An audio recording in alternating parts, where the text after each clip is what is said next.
January 4, 2021, Lunes kasunod ng pagpapakita ng Panginoon. Pagbasa mula sa unang sulat ni Apostol San Juan. Minamahal kong mga kapatid, tinanggap natin ang anumang ating hingin sa Diyos sapagkat sinusunod natin ang Kanyang mga utos at ginagawa ang nakalulugod sa Kanya. Ito ang Kanyang utos. Manalig tayo sa Kanyang anak na si Jesucristo at mag-ibigan gaya ng iniutos ni Kristo sa atin. Ang sumusunod sa mga utos ng Diyos ay nananatili sa Diyos at nananatili naman sa Kanya ang Diyos.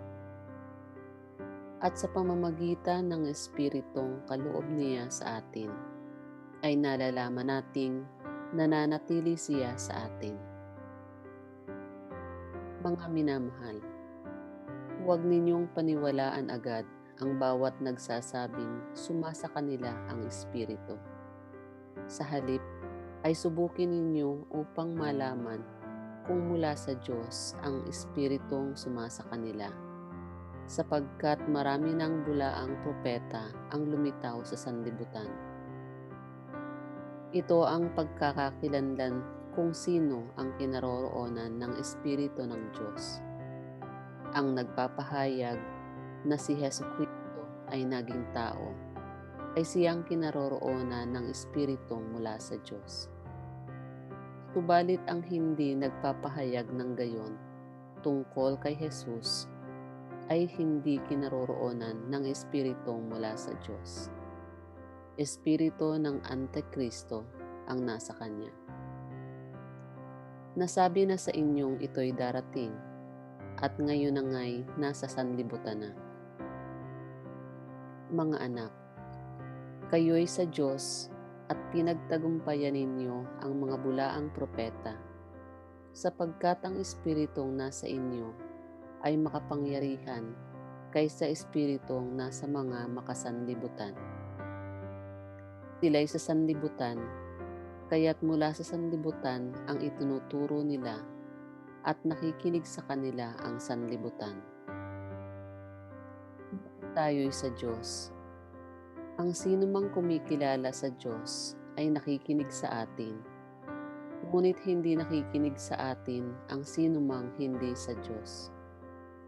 Sa ganito nga natin nakikilala ang Espiritu ng katotohanan at ang Espiritu ng kamalian.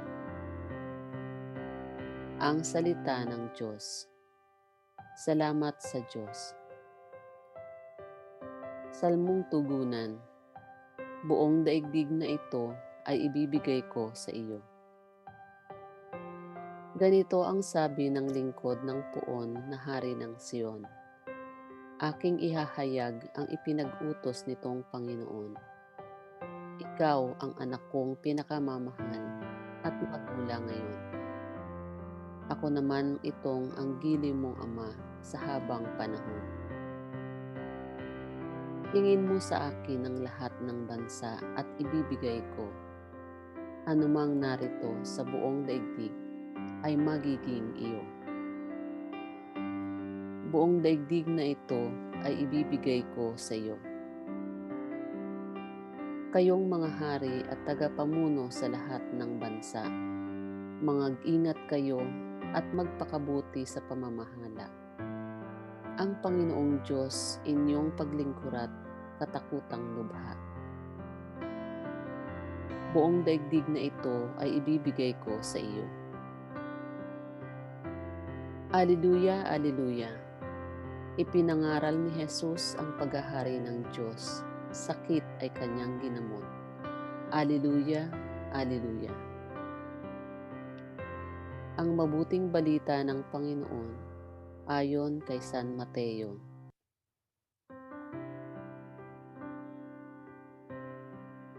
Noong panahong iyon, nabalitaan ni Jesus na ibinalanggo si Juan, kaya't bumalik siya sa Galilea.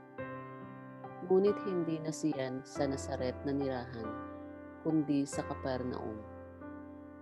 Ang bayang ito'y nasa baybayin ng lawa ng Galilea, sa mga hangganan ng Zabulon at Neftali.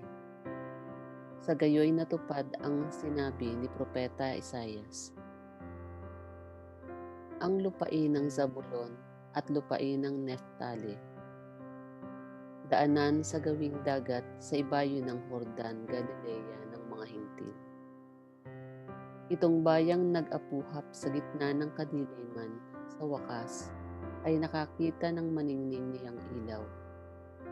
Liwanag na taglay nito'y siya ngayong tumatanglaw sa lahat ng lugami sa lilim ng kamatayan. Magmula noon ay nangaral na si Jesus.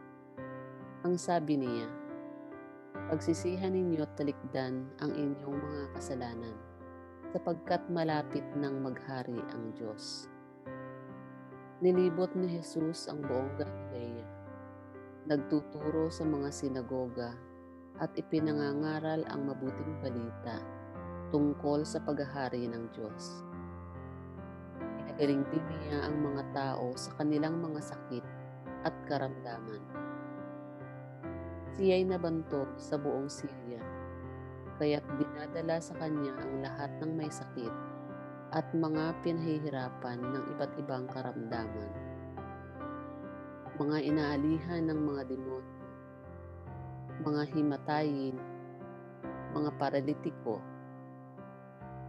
Silang lahat ay kanyang pinagaling, at sinundan siya ng napakaraming tao buhat sa Galilea, Decapolis, Jerusalem, Judea, at maging sa ibayong Hordan. Ang mabuting balita ng Panginoon. Pinupuri ka namin, Panginoong Hesus Kristo.